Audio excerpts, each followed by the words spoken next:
ጀበል አልቃፍ ወይንም የቃፍ ተራራ ምንድን ነው? ይህ ተአምራዊ ተራራ እውን በምድራችን ላይ አለ?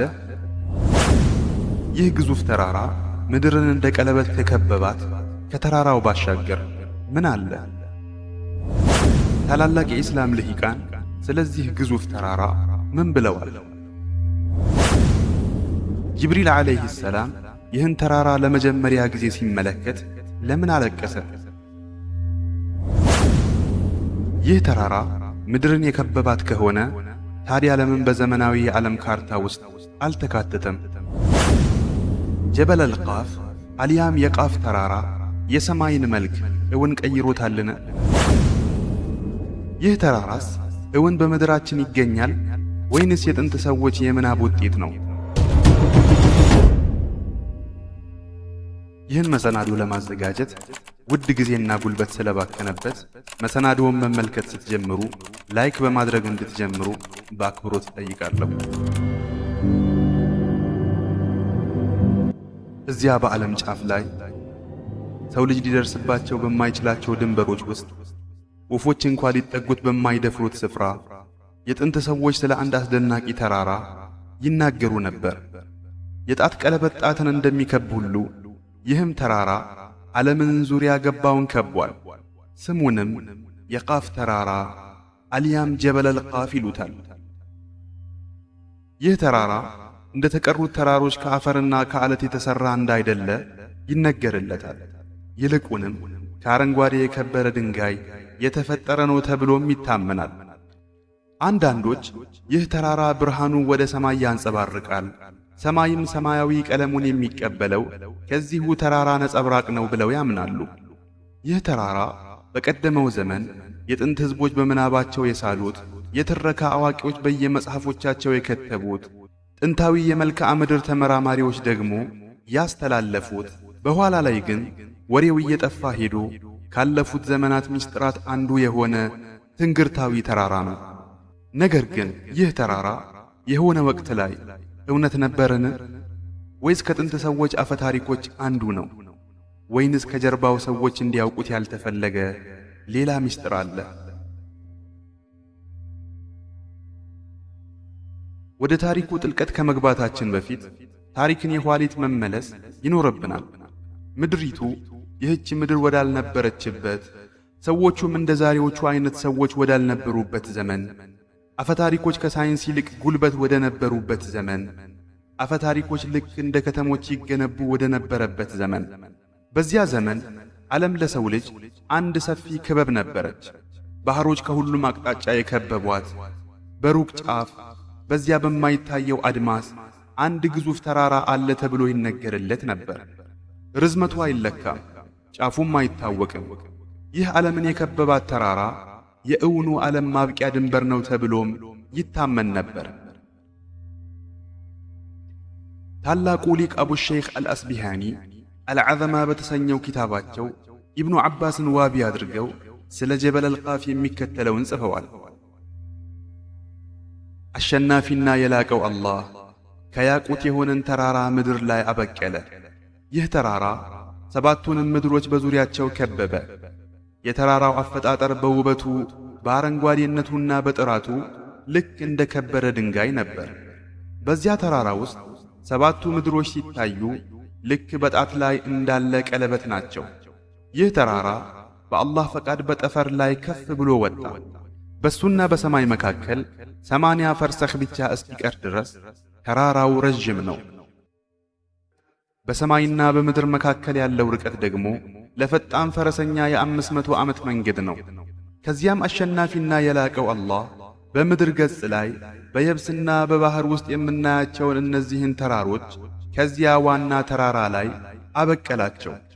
እነሱም በሰባቱ ምድሮች ውስጥ የተሰራጩ የዚያ ትልቁ ተራራ ስሮች ናቸው። ይህም የአላህ ቃል ተራሮችንም ካስማዎች ያላደረግንምን? እንዲሁም በውስጧ የተረጋጉ ረዥም ተራሮችን አደረግን ያለው ነው። ረዋሲ ማለት እስከ ሰባተኛው ምድር ድረስ ስራቸው የጸና ማለት ሲሆን ሻሚኻት ማለት ደግሞ ቅርንጫፎቻቸው ከዚህች ምድር በላይ የረዘሙ ማለት ነው። ኢብኑ ዓባስ በመቀጠል እንዲህ ይላሉ፣ ለዚያ ተራራ ልክ እንደ ሰው አይነት ራስ አለው፣ ልክ እንደ ሰው ፊት አይነትም ፊት አለው። እንዲሁም አላህን ሱብሓነሁ ወተዓላ በማወቅ በመፍራትና በመታዘዝ ረገድ እንደ መላእክት አይነት ልቦናም አለው።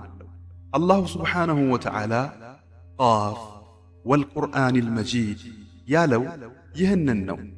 ስለዚህ ቃፍ ማለት ያ ተራራ ነው፣ ይህም ስሙ ነው። እርሱም የሰማያትና የምድር አውራጃዎች ድንበሮች ነው። አላህ በቁርአኑ የሰማያትና የምድርን አውራጃዎች ዘልቃችሁ ለመውጣት ብትችሉ ውጡ ሲል የገለጸው የቃፍን ተራራ ነው። አላህ በዚያ ተራራ ስሮች ውስጥ በባህሮች ላይ የሚፈሱትን የተለያዩ የውሃ ቀለማት ፈጠረ። ከነዚህም ውስጥ ነጭ፣ አረንጓዴ፣ ጥቁር፣ ቢጫ፣ ቀይ፣ ደፍራሳ፣ ጣፋጭ፣ ጨውማ፣ ግማት ያለውና መራራ ይገኙበታል። አላህ አንዲትን መንደር ሊያናውጥ አሊያም በመንቀጥቀጥ ሊያጠፋ በፈለገ ጊዜ ለዚያ ተራራ ከስሮቹ ውስጥ እገሌ የተባለውን ስር እንዲያንቀሳቅስ ያዘዋል። ተራራው ያንን ስር ሲያንቀሳቅሰው አላህ መንደሯን በሰዎቹ ላይ ያናውጣታል፣ ያሰምጣታልም። የሰማይ አረንጓዴነት ከዚያ ተራራ የሚንጸባረቅ ሲሆን የተራራው አረንጓዴነት ደግሞ ከዚያች አለት ነው። ይህን አላህ የወሰነውም ነው። ጅብሪል ዓለይሂ ሰላም አንድ ቀን ወደ ምድር ወረደ። የቅርቢቱ ሰማይ በተከፈተችለት ጊዜ እይታውንም ወደ ምድር ወረወረ። ምድሪቱ በአላህ ፈቃድ በተራሮች ረጋ ብላ ተመለከተ። በዚህም ውስጥ የአላህን ታላቅነት ጎልቶ ተመለከተ። ባረፈበት ቦታ ቆመና በአድናቆት መመልከት ጀመረ። ጅብሪል ዓለይሂ ሰላም የቃፍን ተራራ በተመለከተ ጊዜ ከአፈጣጠሩ ግዝበትና ከቀለሙ ውበት የተነሳ ሊለየው አልቻለም። እንዲህም አለ፣ ይህን ፍጥረት አላህ የፈጠረው ዛሬ ምሽት ነውን? ወደ ተራራው ሲጠጋ ከጥራቱና ከውበቱ ጋር እጅግ ግዙፍና አስደናቂ ፍጡር ሆኖ አገኘው። ስሮቹም ምድር ላይ በየብስና በባህር ተሰራጭተው ከፍ ብለውና ወደ ጠፈር ዘልቀውም ተመለከተ። በግዝፈቱ በአፈጣጠሩ ልዩነት፣ በቀለማቱ መበታተንና ምድር በርሱ ላይ በመርጋቷ ተደነቀ። ከዚያም ጅብሪል ዓለይሂ ሰላም ቃፍን ተመለከተውና ያዘው። እንዲህም አለ፣ አምላኬ ሆይ ይህ ምንድን ነው? አላህም ጅብሪል ሆይ ይህ ተራራ ነው አለው።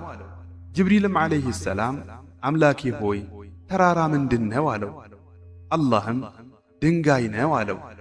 ከዚያም በኋላ በአላህና በጅብሪል መካከል የሚከተለው ውይይት ተደረገ። ጅብሪል ዓለይሂ ሰላም አምላኬ ሆይ ከድንጋይ የሚጠነክር ፍጡር ፈጥረሃልን? በማለት ጠየቀው። አላህም አዎን ብረትን ፈጥሬአለሁ፣ ብረት ድንጋይን ይሰብራልና በማለት መለሰለት። ጅብሪልም አምላኬ ሆይ ከብረት የሚጠነክርን ፍጡር ፈጥረሃልን? በማለት ጠየቀው። አላህም አዎን እሳትን ፈጥሬአለሁ፣ እሳት ብረትን ያለዝባልና ያቀልጠዋልም አለው። ጅብሪልም አምላኬ ሆይ ከእሳት የሚጠነክርን ፍጡር ፈጥረሃልን? በማለት ጠየቀ። አላህም አዎን ውሃን ፈጥሬአለሁ፣ ውሃ እሳትን ያጠፋልና በማለት መለሰለት። ጅብሪልም አምላኬ ሆይ ከውሃ የሚጠነክርን ፍጡር ፈጥረሃልን? በማለት ጠየቀው። አላህም አዎ ነፋስን ፈጥሬአለሁ፣ ነፋስ ውሃን በማዕበል ይበትነዋል ከመፍሰስም ይገታዋልና በማለት መለሰለት። ጅብሪልም አምላኬ ሆይ ከነፋስ የሚጠነክርን ፍጡር ፈጥረሃልን? በማለት ጠየቀው። አላህም አዎን የሰውን ልጅ ፈጥሬአለሁ፣ እርሱ ለዚህ ሁሉ ለተጠቀሱት ነገሮች ዘዴ በመቀየስ አንዱም በአንዱ ይጠቀማል በማለት መለሰለት። በዚህ ጊዜ ጅብሪል ዓለይሂ ሰላም በሱጁድ ተደፋ። ሱጁዱንም አረዘመ፣ አለቀሰም፣ አላህንም አሞገሰ። ከዚያም ጌታዬ ሆይ ከኔ የሚጠነክርን ፍጡር ትፈጥራለህ ብዬ አስቤም አላውቅም በማለት ለአላህ ተዋደቀ። አላህም እንዲህ ሲል ዋህይ ያወረደለት፣ ጅብሪል ሆይ ከችሎታዬ ያላየኸው ከነገሬም እውነታ ያልደረስክበት ነገር አለ። ከኔ ፍጡራን ውስጥ እስካሁን ያየኸውና ያወቅኸው ልክ ዳርቻው እንደማይታወቅና ጥልቀቱ እንደማይለካ ባህር ውስጥ እንዳለ ትንሽ ጠብታ ነው። ጅብሪልም አምላኬ ሆይ አንተ እንደዚያው እንደገለጽከው ነህ፣ ከሁሉም ቻይና ታላቅ ነህ አለው። ጅብሪል ዓለይሂ ሰላም ካየው ታላቅ ፍጥረትና አስደናቂ ተአምር የተነሳ ራሱን አሳንሶ ወደ ሰባተኛው ሰማይ ተመለሰ። በሰባተኛው ሰማይ በሚገኘው የአምልኮ ስፍራውም ቆሞ አምልኮውን መቀጠል ጀመረ። ይህን ተራራ አንዳንድ የተሰውፍ ሊቃውንት በኪታቦቻቸው ጠቅሰውታል። አንዳንድ ኢስላማዊ የሥነ ቅርስ ጠበብትም ይህንን ተራራ ጠቁመውታል። ሙስሊም የጂኦግራፊ ተመራማሪዎችም ስለዚህ ተራራ አውግተዋል። ከፊሎቹ ሲያስተባብሉ፣ ከፊሎቹ ሲያስተላልፉ፣ ከፊሎቹ ደግሞ አላህ ያውቃል ብለው ዝምታን መርጠዋል። ነገር ግን ሁሉም በአንድ ነገር ተስማምተዋል። ይህም የቃፍ ተራራ ከሩቅና ከማይታየው ዓለመል ገይብ በሮች አንዱ መሆኑን ነው። በቀደምት አፈ ታሪኮች እንደሚነገረው ከሆነ ለዚህ ዓለም አላህ እንጂ ማንም የማያውቃቸው ጫፎች አሉት። በእኛ ዓለምና ከኛ በፊት በተፈጠሩ ዓለሞች መካከል ወይንም ደግሞ በእኛና በማናያቸው ዓለማት መካከል ድንበሮች አሉ። የቃፍ ተራራ የሚቆመው እዚያ ድንበር ላይ ነው። ተራራው በብርሃንና በጨለማ መካከል ሆኖ የጥንት ምስጢሮችን ይጠብቃል ተብሎም ይታመናል። አንዳንዶች ደግሞ ምድርን የተሸከሙት ተራሮች እነዚሁ እንደሆኑ ይተርካሉ። መላእክትም በግርጌው ቆመው ዓለም እንዳይፈራርስ ይጠብቃሉ ብለው ያምናሉ። ታዲያ ቃፍ የሚለው ቃል ከየት መጣ? ይህስ እንግዳ ስም ለምን ተመረጠ? አንዳንዶች ይህ ስም መነሻው ጠርዝ ወይም የምድር ጫፍ የሚል ትርጉም ካለው አንድ ጥንታዊ ቃል ነው የመጣው ይላሉ። ሌሎች ደግሞ ቃሉ ጠፍቶ ከቀረ አንድ የሴማዊ ቋንቋ የመጣ ነው፣ ምናልባትም በማዕከላዊ እስያ ለሚገኙ ተራሮች መጠሪያ የነበረና ስሙም በምናብ ተለጥጦ ወደ አፈ ታሪክ የተቀየረ ሊሆን ይችላል በማለት ያምናሉ። በሙስሊም የጂኦግራፊ ጸሐፍት መዛግብት ውስጥ አንዳንዶቹ ስለዚህ ጉዳይ በጥንቃቄ ሲጠቁሙ እናገኛለን።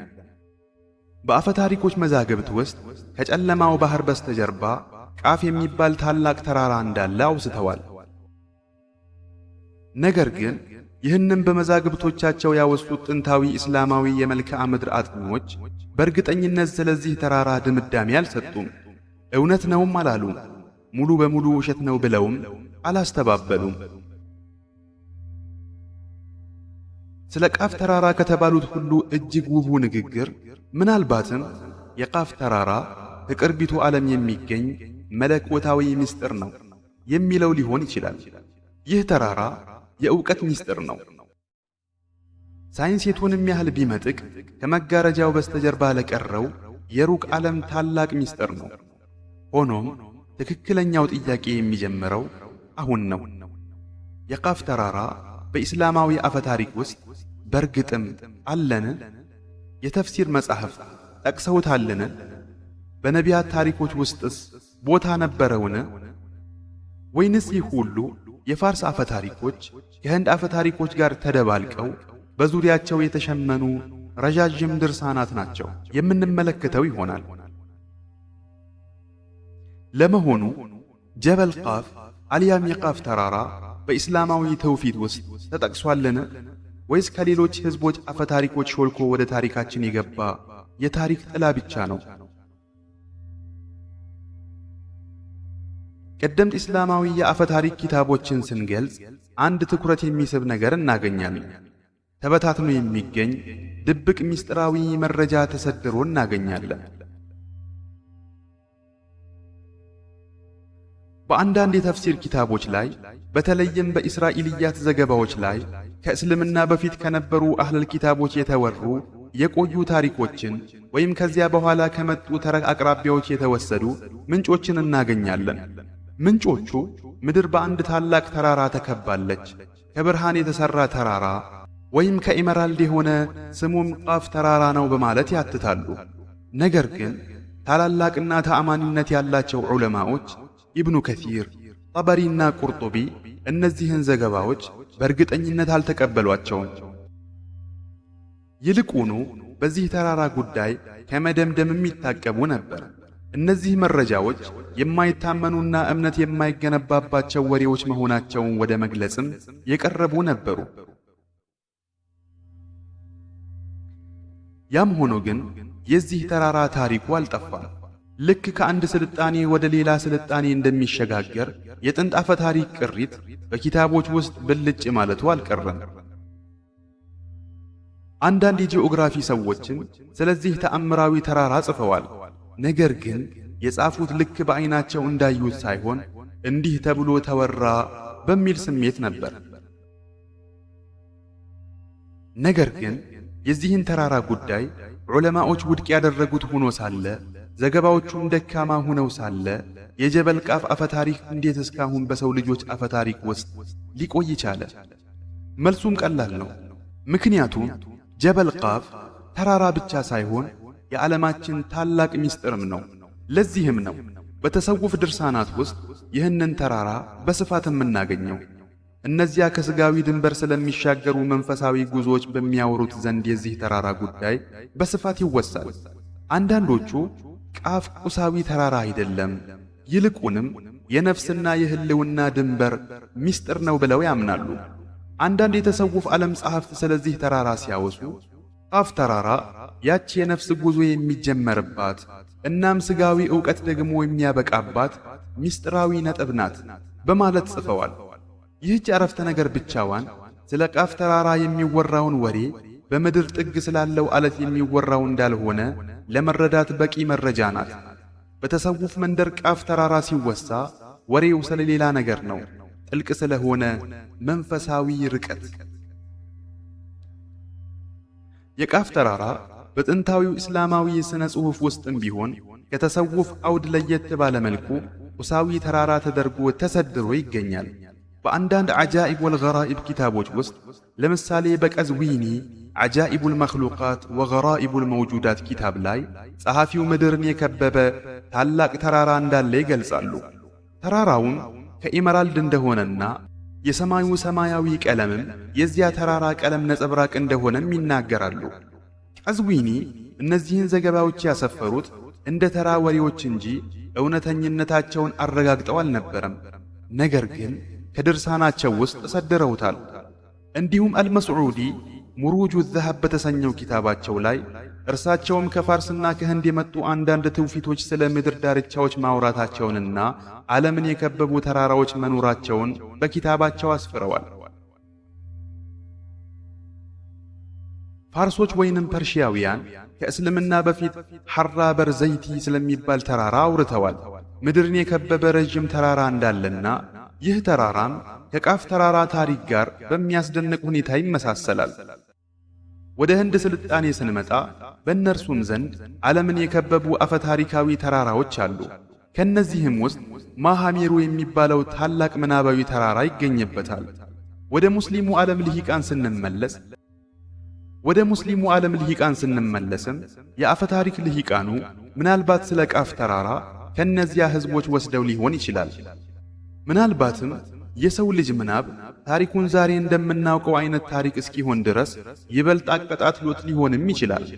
ነገር ግን ይህ ሁሉ ቢሆንም በእውቀት የጠለቁ አንዳንድ ዑለማዎች በዲን ውስጥ ከዚህ ጋር የተያያዘ ምንም የተረጋገጠ ነገር የለም በማለት ይሞግታሉ።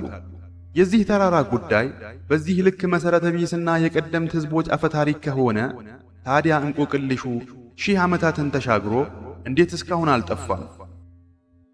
ይህ ምናባዊ ተራራ ሊጠፋ ያልቻለው ተራራው ራሱ የጥንቱ የሰው ልጅ ምናብ አካል ስለነበር ነው። ጀበለል ቃፍ ቁሳዊ እውነት ነውን ወይንስ የገይብ ዓለም ምስጢር ነው? በቃፍ ተራራ ዙሪያ የሚዘገቡ ዘገባዎችን በተመራማሪ አይን ስንመለከት ታሪኩ በሦስት ምሰሶዎች ዙሪያ ሲሽከረከር እናገኘዋለን። አንደኛ፣ ከእስራኤልያት የመጡ ዘገባዎች በአፈ ታሪክ አቅራቢያዎች አማካይነት ወደ አንዳንድ እስላማዊ ትውፊት የተላለፉ ሲሆኑ በእነዚህ ላይ ደግሞ እምነት አይገነባም። ምክንያቱም ዑለማዎቹም አላጸደቋቸውም። ሁለተኛ ዓለም አቀፍ አፈታሪካዊ ቅርሶች እንደ ፋርስ፣ ህንድና ግሪክ አፈታሪኮች ለተራራው ዕውቅና ሰጥተውታል። ምድርን ስለደገፈውና ስለከበበው የቃፍ ተራራ በስፋት ዕውቅና ሰጥተውታል። ሦስተኛው ሱፊያዊ አልያም መንፈሳዊ የምስጢር ጥቆማዎች ሲሆኑ እነዚህ ጥቆማዎችም ስለ ቁሳዊ ተራራ አያወሩም፣ ነገር ግን ስለ መንፈሳዊ ትርጉሞች እና የሰው ልጅ ሊደርስባቸው ስለማይችለው የገይብ ዓለም ድንበሮች ነው የሚያጠነጥነው። በተሰውፍ እይታ እዚህ ጋር ነው የጀበለል ቃፍ እውነተኛ ትርጉሙ የሚጀምረው። ይህ ምናባዊ ተራራ በሰው ልጆች ዓለም ምናብ የማይታወቀው ዓለም ድንበር ሲሆን የሰው ልጅ አእምሮ የሚቆምበት እናም የገይብ ዓለም የሚጀምርበት ድንበር ነው ተብሎ ይታመናል። ለዚህ ነው ስሙ ለብዙ ሺህ ዓመታት ያው ሆኖ የኖረው። ምክንያቱም የቃፍ ተራራ ዝም ብሎ ጂኦግራፊያዊ ቦታ ሳይሆን የዓለማችን ዘይቤያዊ አገላለጽ ስለሆነ ነው። የኋለኛዎቹ የኢስላም ዑለማዎች በዚህ ተራራ ጉዳይ ምንም ከማለት የታቀቡ ቢሆንም በኋለኛዎቹ ዘመናት የኢስላማዊ ጂኦግራፊ ጥናት ሲሰፋ፣ ትክክለኛ ካርታዎች ሲወጡ እናም ሙስሊሞች ሰፊ መሬቶችን በድል ሲከፍቱ ያ ቃፍ ተራራ ጉዳይ ከኢስላሙ ዓለም ህልም ብሎ ጠፋ።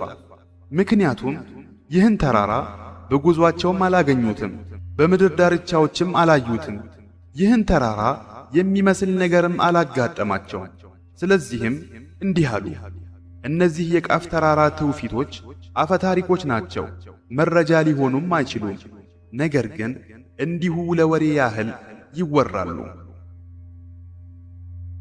ቢሆንም ግን ከእያንዳንዱ አፈታሪክ በስተጀርባ በምናብ ሽፋን ስር የተደበቀች አንዲት ትንሽ እውነት አለች የሚሉ ዑለማዎችም አሉ።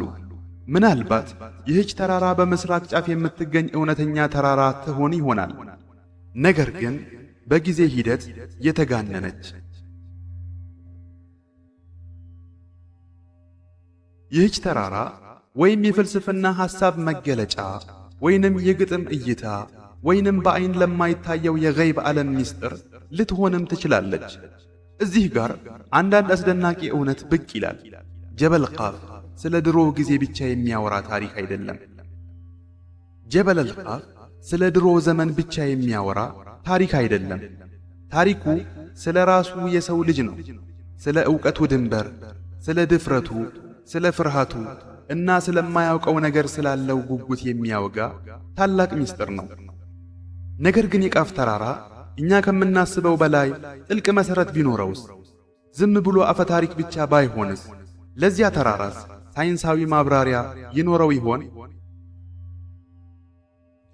አሁን የታሪኩን መሠረትና ጀበለል ቃፍ በትውፊት ውስጥ ያለበትን ቦታ ከተረዳን በኋላ ጀበለል ቃፍ እንዲሁ የምናብ ውጤት ካልሆነ መገኛው የት ሊሆን ይችላል? ይህ ተራራ በዓለም ካርታ ላይ ስፍራ አለውን? ወይንስ አለ፣ ነገር ግን እኛ በማንጠብቀው መልክ? ወይስ ለጥንት ሰዎች በግልጽ ከታየ በኋላ የጠፋ ተራራ ነው? ከመጀመሪያዎቹ እንጀምር። ከመጀመሪያዎቹ ካርታዎች ምድር ገና ያልታወቀችበት፣ ባህሮች የዓለም መጨረሻ መስለው ከሚታዩበት ዘመን። ከእስልምና ታሪክ ውስጥ እጅግ በጣም ትክክለኛ ከሚባሉት የጂኦግራፊ ባለሙያዎች አንዱ የሆኑት ኢድሪሲ ኑዝሃቱል ሙሽታቅ የተሰኘውን ኪታባቸውን ስንገልጽ አንድ ወሳኝ ነገር እናገኝበታለን። በካርታዎቻቸው ላይ ጀበል ቃፍ የለም፣ ምድርን የከበበ ተራራ የለም፣ ስለ ኤመራልድ የሚያወራ ነገርም የለም፣ ስለ ዓለም ዳርቻም የሚያወራ ነገር የለም። ኢድሪሲ እውነተኛ ተጨባጭ ዓሊም ነበሩ። መንገዶችን፣ ባህሮችን፣ ከተሞችንና ተጓዦች ያዩትን ነገር በኪታባቸው ይገልጹ ነበር። እኚህ ልሂቅ ቃፍ የሚባል ተራራ ግን አላገኙም። ምክንያቱም ኢድሪሲ የተመሠረቱት በጉዞና በዐይን እማኝነት ላይ ብቻ ነበር። የቃፍ ተራራ ታሪክ ግን የተወለደው የጂኦግራፊ ግኝቶች ዘመን ከመምጣቱ በፊት ነበር። ሰዎች የምድርን እውነተኛ ቅርጽ ከማወቃቸው በፊት ዓለማችን ክብ እንጂ በባሕረ ዙሉማት አልያም የጨለማው ባሕር የተከበበች ክብ እንዳልሆነች ከማወቃቸው በፊት ነበር። ከኢድሪሲ በፊት በነበሩት የጂኦግራፊ ባለሙያዎች ዘንድ ግን እንግዳ ነገሮችን እናገኛለን። አልመስዑዲ ሙሩጁ ዘሀብ በተሰኘው ኪታባቸው ላይ ሩቅ ምስራቅ ዳርቻ ላይ ስለሚገኙ ከባሕረ ዙሉማት አልያም ጸሊም ባህሮች ጋር ስለተያያዙ ተራራዎች ይናገራሉ። ስለነሱም የሚነግሩት ታሪኮች ከቃፍ ተራራ ጋር እጅጉን ይመሳሰላሉ። ነገር ግን አልመስዑዲ የቃፍን ተራራ በስምና በግልጽ አልጠቀሱትም። ከሂንዱና ከቻይና ነጋዴዎች የሰሙትን ምስጢራዊ ነገር የሚጠቁሙ ምልክቶችንና ፍንጮችን ብቻ በኪታባቸው አስተላልፈዋል። ምናልባትም እነዚያ ተራራዎች የታሪኩ መነሻ ይሆኑ? ወይንስ እነዚያ ትላልቅ እውነተኛ ተራራዎች በሕዝቦች ምናብ ተጋነው አፈ ታሪክ ሆነው ይሆን? እስልምና ከመምጣቱ በፊት ለብዙ መቶ ዓመታት ፋርሶች የአቨስታ ካርታ የሚባል የዓለም ካርታ ነበራቸው። በዚህ ካርታ ላይ ምድርን የከበበ ታላቅ አፈ ታሪካዊ ተራራ አለ። ይህንንም ተራራ ሐራ በረዘይቲ ብለው ይጠሩታል። ይህ ተራራ የቃፍን ተራራ በሚያስደንቅ ሁኔታ ይመሳሰላል። በህንድም እንዲሁ ስለ ማሃሜሩ ተራራ አውርተዋል። ማሃሜሩ ተራራ ምድርን ከሰማይ ጋር የሚያገናኝ ታላቅና ጸንቶ የቆመ ተራራ ነው ብለውም የጥንት የህንድ ስልጣኔዎች ያምኑበታል። እስልምና ከመምጣቱ በፊት ሙስሊም ትርክት አቅራቢዎች ታሪካቸውን ከመጻፋቸው በፊት የዚህ ተራራ ሐሳቡ በትውፊቶች ደረጃ ነበር። ዓለምን የከበበው ተራራ፣ አረንጓዴው ተራራ፣ ብርሃን የሚያፈሰው ተራራ ተብሎ የሚታወቅ ነበር። ከዚያም ሙስሊሞች ከፋርስና ከህንድ ጋር ባደረጉት ግንኙነት ታሪኮቹ ተላለፉ። ምናልባት ሙሉ በሙሉ አልተላለፉም ይሆናል፣ ግና አሻራቸውን ትተው በአረብኛ ስም ቃፍ በመባል ተሰየሙ። ነገር ግን ይህ ሁሉ ትንታኔ ትልቁን ጥያቄያችንን አይመልስም። ይህ ተራራ ዛሬ ላይ የት ይገኛል? ሳይንቲስቶች የአህጉራትን ቅርጽ ሲያጠኑ አንድ ትኩረት የሚስብ ነገር አስተዋሉ። ከምስራቅ እስያ ጫፍ እስከ ጃፓን ባህር ድረስ የሚዘረጋ ከዚያም ወደ ደቡብ ምስራቅ እስያ ወርዶ በፓስፊክ ውቅያኖስ ስር ካሉ ጥልቅ ተራራዎች ጋር የሚገናኝ የተራራ ሰንሰለት አለ። እነዚህ ተራራዎች አንዳንዶቹ በውቅያኖስ ውስጥ የሰጠሙ፣ ሌሎቹ ደግሞ ላዩን የሚታዩ ናቸው። ምናልባት ቀደምት መርከበኞች ግዙፍ አረንጓዴ ደሴቶችን እና በእንግዳ ቀለማት የሚያንጸባርቁ ተራራዎችን አይተው የዓለም ዳርቻ መስሏቸው ይሆን? በመካከለኛው እስያም የፓሚርና የከራማን ተራሮች አሉ። ግዙፍ ሾጣጣማ ተራራዎች በበረዶና በአረንጓዴ ኤመራልድ የተሸፈኑ ናቸው። የጥንት ሰዎች እነዚህ ተራራዎች እስከ ዓለም መጨረሻ ድረስ ይዘልቃሉ ብለው ያስቡ ነበርም ይባላል። የጥንት ሰዎች የፓሚርና የከራማን ተራራዎች አይተውት ቢሆን ኖሮ ምናልባትም ሰማይን የተሸከመው ተራራ ይህ ነው። ታዲያ ይህ ማለት ጀበለል ቃፍ እውነት ምድር ላይ አለ ማለት ነውን? በርግጥ ሙሉ በሙሉ አለ ማለት አይቻልም። ነገር ግን ምናልባት አፈ ታሪኩ የተገነባው በእውነት ላይ በተመሰረተ ነገር ላይ ይሆናል። ከዚያም ዘመናት አጋነኑት። አንዳንድ ጥንታዊ ተመራማሪዎች እንዲሁም በእስልምና ትውፊት ውስጥ ያሉ አንዳንድ መንፈሳዊ ዑለማዎች ቃፍ ቦታ ሳይሆን ድንበር ነው ብለው ያምኑም ነበር። በሰው ልጅ ዕውቀት ላይ ያለ ድንበር፣ አእምሮ ጽንፈ ዓለሙን የመረዳት አቅም ላይ ያለ ድንበር፣ ገይብ አልያም የሩቁ ዓለም ገይብ ሆኖ እንዲቆይ አላህ ያደረገው ድንበር ነው በማለት ያትታሉ። አንድ ታላቅ የተሰውፍ ሰው ቃፍ አንተ በልቦናህ የደረስክበት የምናብህ በር ነው። እሱን ስትደርስ የማታውቃቸው ድንበሮች እንዳሉ እና ከጀርባቸው ሌላ ዓለም እንዳለ ትረዳለህ በማለት አብራርተዋል። እዚህ ጋር የጀበለል ቃፍ በተሰውፉ ዓለም ፍልስፍናዊ ትርጉሙ ይጀምራል። በተሰውፍ ዘንድ ጀበለል ቃፍ የጂኦግራፊያዊ ጥያቄ አይደለም። ይልቁንስ ጥያቄው የሚከተለው ነው። የሰው ልጅ ዕውቀት ወሰን ምንድን ነው? ሰው ሁሉንም ነገር ሊያውቅ ይችላልን? ከጥንት ሰዎች መካከል ጀበለል ቃፍ ነበር ግና ጠፋ የሚሉ ትውፊቶችም አሉ። ይህ ተራራ እንደ ታላቁ የኑህ ዓለይሂ ሰላም የጥፋት ውሃ፣ በጥንት ዘመን የተከሰተው የሜትሮይት መውደቅና የመሬት ነውጥ ባሉ ታላላቅ የዓለም ክስተቶች ምክንያት ከምድረ ገጽ እንደ ጠፋ የሚጠቁሙ ዘገባዎችም አሉ። የመጀመሪያዎቹ የሰው ልጅ ትውልዶች በምድር ዳርቻ ላይ እንግዳ ተራራዎችን አይተው ከዚያም እነዚያ ተራራዎች ከውቅያኖስ በታች ሲሰጥሙ ትዝታቸው በጋራ የሰው ልጅ የታሪክ መዝገብ ውስጥ ይቀራል። ከዚያም ወደ አፈ ታሪክነት ይለወጣል።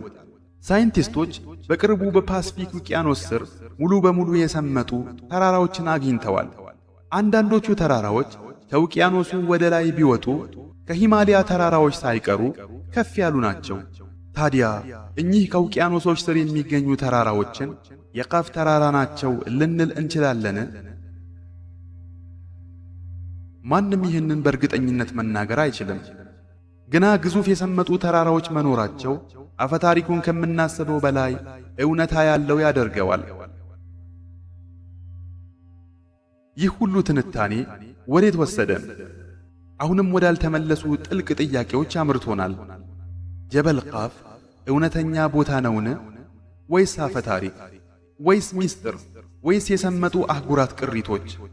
ወይንስ የሰው ልጅ ዕውቀት ድንበር? በምስራቅ አፈ ታሪኮች በፋርስ የካርታ መዛግብትና በዐጃኢብ ወልገራኢብ መጻሕፍት ሚስጥራት መካከል የጀመርነው መንገድ የመጨረሻው እርምጃ ላይ ደርሷል። ነገር ግን ይህ የመጨረሻው ክፍል ስለ ጂኦግራፊ አልያም መልክዓ ምድር አይደለም፣ ስለ ካርታዎችም አይደለም፣ ወይም ስለ አፈ ታሪኮችም አይደለም። ይህ የመጨረሻው ክፍል ስለ ራሱ ስለ ሰው ልጅ ነው። ስለኛ፣ ስለ ራሳችን፣ ስለ ፍርሃታችን፣ ስለ ድፍረታችን እና ወደማይታወቀው ዓለም ስላለን የማይረካ ጉጉት። ሳይንቲስቶች እውን መሆኑን ቢክዱትም የቃፍ ተራራ ለምን በሰዎች ዘንድ ሕያው ሆኖ ሊዘልቅ ቻለ? ምክንያቱም ቃፍ ተራራ አይደለም፣ ጥያቄ እንጂ። ጥንታዊ ጥያቄ፣ ሕዝቦች የተዋረሱት፣ ጠቢባን ያሸጋገሩት። ጥያቄውን እንዲህ ይላል: ለዓለም ፍጻሜ አለውን? ለቦታስ መጨረሻ አለውን? ለዕውቀትስ ዳርቻ አለውን? የሰው ልጅ አእምሮ በምናቡ ሊደርስበት ለሚችለው ነገር ገደብ አለውን? የሰው ልጅ ለብዙ ሺህ ዓመታት ሁሉንም ነገር ለማወቅ ሞክሯል። ነገር ግን ዕውቀቱ በጨመረ ቁጥር ምንም እንደማያውቅ እርግጠኛ እየሆነ መጣ።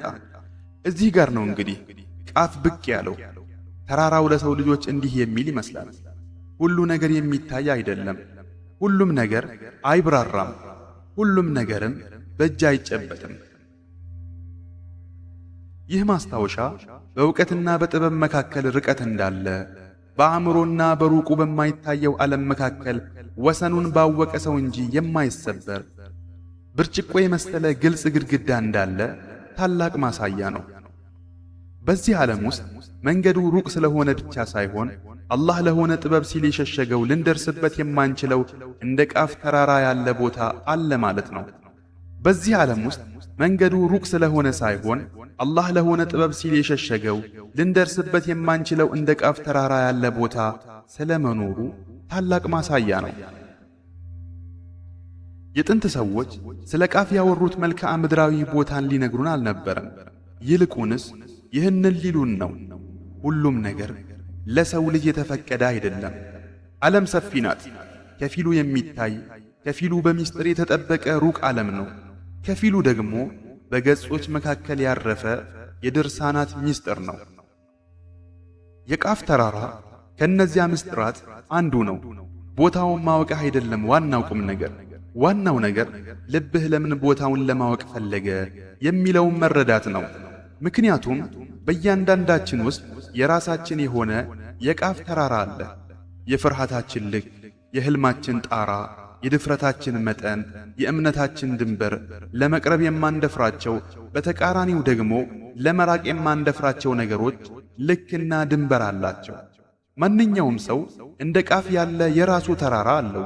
ወደ እርሱ የምታደርገው ጉዞም የዕድሜ ልክ ጉዞ ነው። ተራኪዎች ያልገባቸው፣ መጻሕፍት በገጾቻቸው ያልሰደሩት ጥበብ በተሰውፍ ሰዎች አፈ ታሪክ ውስጥ እንግዳ የሆነ ነገር ግን ውብ ንግግር አለ። ቃፍ ማለት ወደ አላህ የሚደረግ ጉዞ የሚጀመርበት፣ ዓለማዊ እይታ ደግሞ የሚያከትምበት ታላቅ ተራራ ነው። በመጨረሻም የቃፍ ተራራ አለ ወይ ብለህ ብትጠይቀኝ እንዲህ እልሃለሁ፣ አዎን። ነገር ግን አንተ እንደምታስበው አይደለም። በመጽሐፍት ውስጥ አለ፣ በአፈ ታሪኮችም ውስጥ አለ፣ በሕዝቦች ሕልም ውስጥም አለ፣ በምናብ ጥላ ውስጥም አለ፣ ሩቁን ዓለም በሚፈልጉ ልቦች ውስጥም አለ። እንዲሁም የሰው ልጅ በማይታወቀው ዓለም ፊት ግራ ተጋብቶ ተደንቆና ተመስጦ በሚቆምበት ቅጽበት ውስጥ ሁሉ የቃፍ ተራራ ሕያው ሆኖ አለ።